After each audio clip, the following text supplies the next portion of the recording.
Welcome back to Economics. In case you forgot what class you were in, this is Chapter 9, Market Structure and Competition. For those of you taking this class, recognize this is the first video of your second week. On your second week packet, you should have received your Chapter 8 test. You should have taken your Chapter 8 test. And if we were following the order of days of the week, this would be Wednesday's lesson. We'll also be doing a Thursday lesson, and then Friday, since it's Good Friday, you won't have any video to watch. So, first video of the week. If it's already the next week and you've already got the second packet, good, let's get going. 1 Corinthians 9:25 says, "And every man that striveth for the mastery is temperate in all things. Now they do it to obtain a corruptible crown, but we an incorruptible." Competition causes change. Businesses change production, marketing, and pricing practices to adjust to their competition. In 1 Corinthians 9:25, we see how individual competitors make changes in their daily lives because of the competition they face. Runners who seek to win the prize, that means striveth for the mastery, know their competitors and know what they must do to be better than them. Hence they restrain themselves, it means temperate in all things, and they practice self-denial to win a prize that brings glory to themselves. Well, we Christians, too, are in a race, and know that our chief competitor is our old sinful nature. If we are to win an eternal prize, the reward in heaven for having a life that brought glory to Christ, we too must be temperate in all things. Understanding the competition against whom we are competing, why, and for what, ought to change the way that we Christians live. Sometimes we see the Christian war. Well, many Christians don't see there being a Christian war. But as Christians, we need to realize that we are striving for the mastery. We are striving to honor and glorify God. We need to make sure that we strive to do so. We're on page 164 in your books, 164. What I want you to do to start off is to read the first 3 paragraphs on that page to yourself. Once you have finished reading, please unpause and continue this video. All right, welcome back. Let's get started. Roman numeral 1, market differences. Market differences. And the first term on here is the term market. Here's the definition for you. A market refers to the arrangements that people have developed for trading with one another.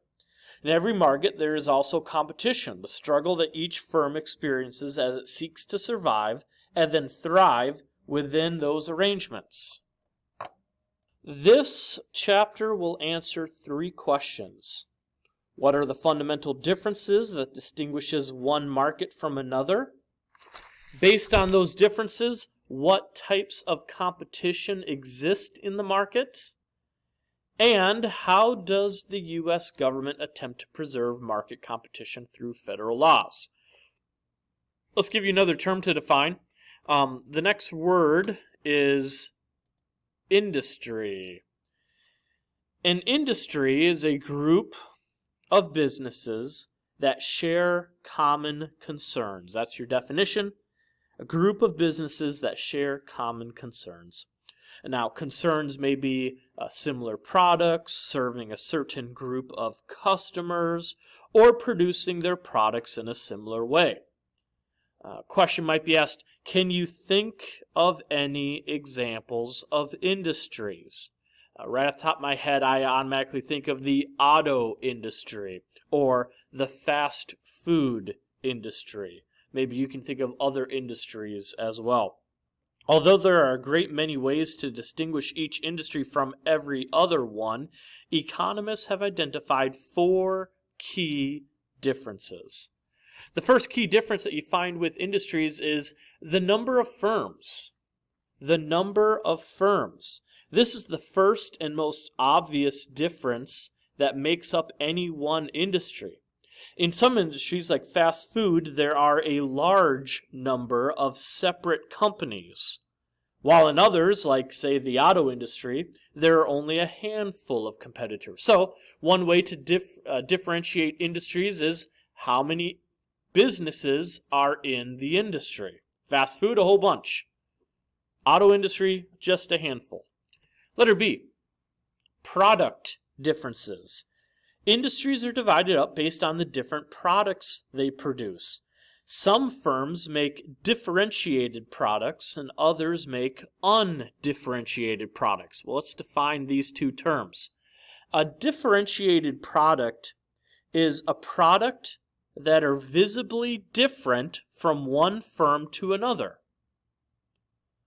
Example that you see from this picture here, we have two different car brands. They're both cars, but I think we both can admit that they are very different from one another.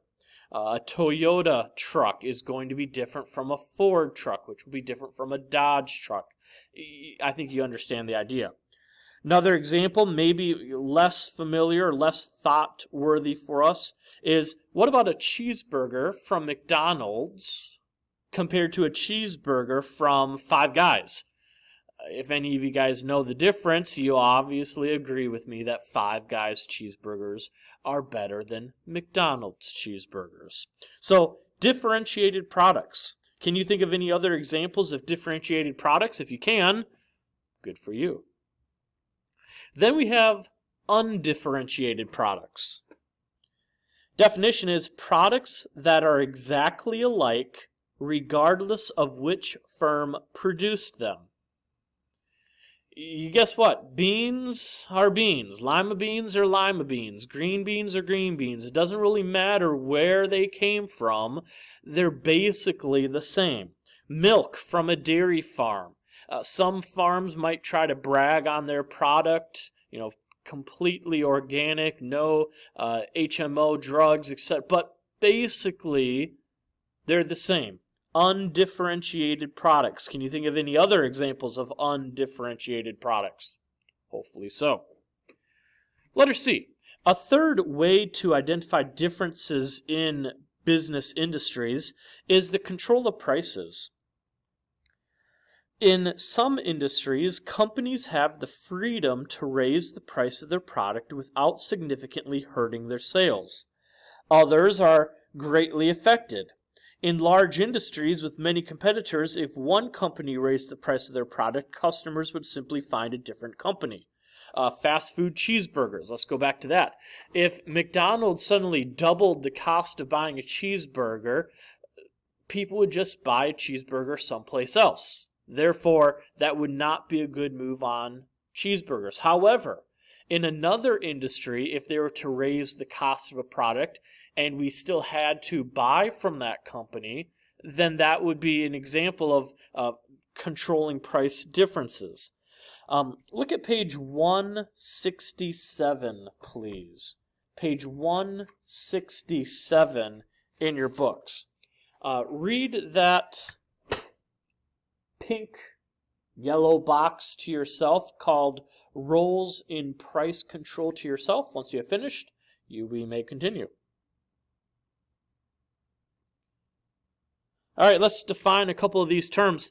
There are price setters and there are price takers. A price setter, here's the definition, is a business that controls the fee for their product.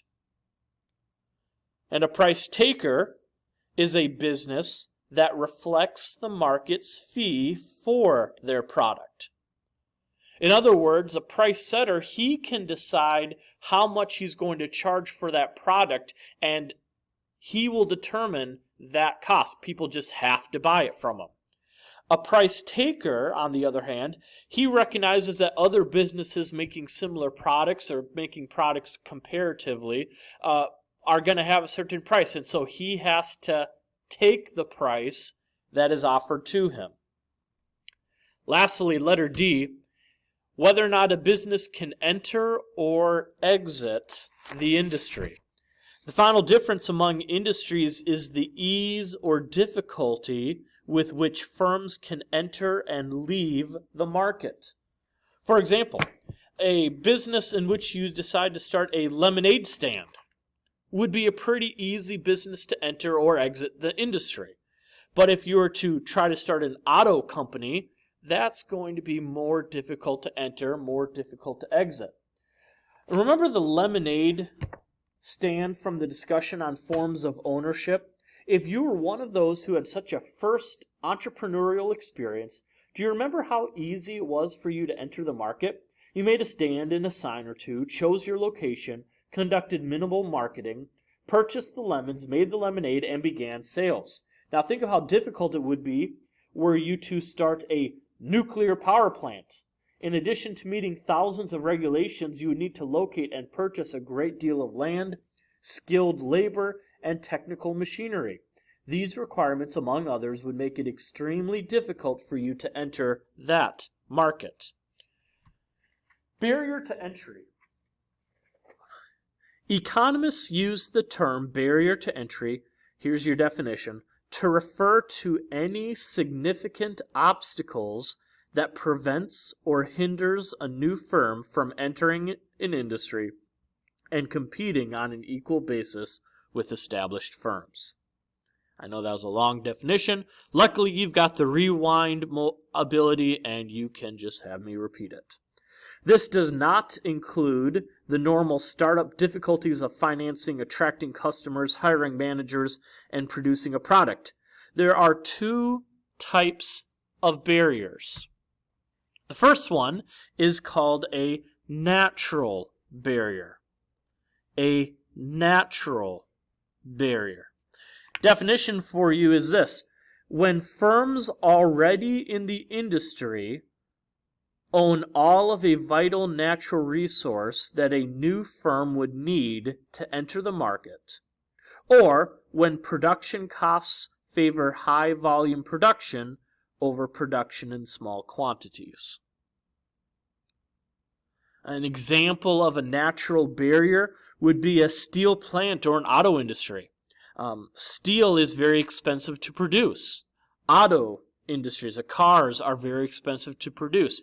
And so the people who are already in the business, they have a natural advantage over someone who is just trying to start up. Natural barriers. The other type of barrier is called an artificial barrier.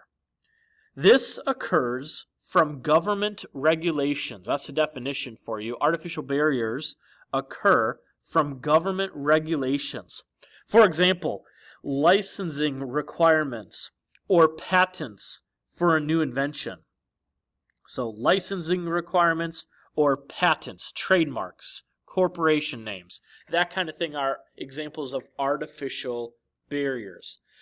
Can you think of any businesses that have opened or closed in the past 10 years? I think we've talked about this before, but businesses enter an industry and businesses leave. Some are bailed out, some are just allowed to die. In your books, turn in your books please to page 166. Andrew Carnegie, of course, he was a famous steel businessman and philanthropist. I want you to read the box on page 166 about Andrew Carnegie.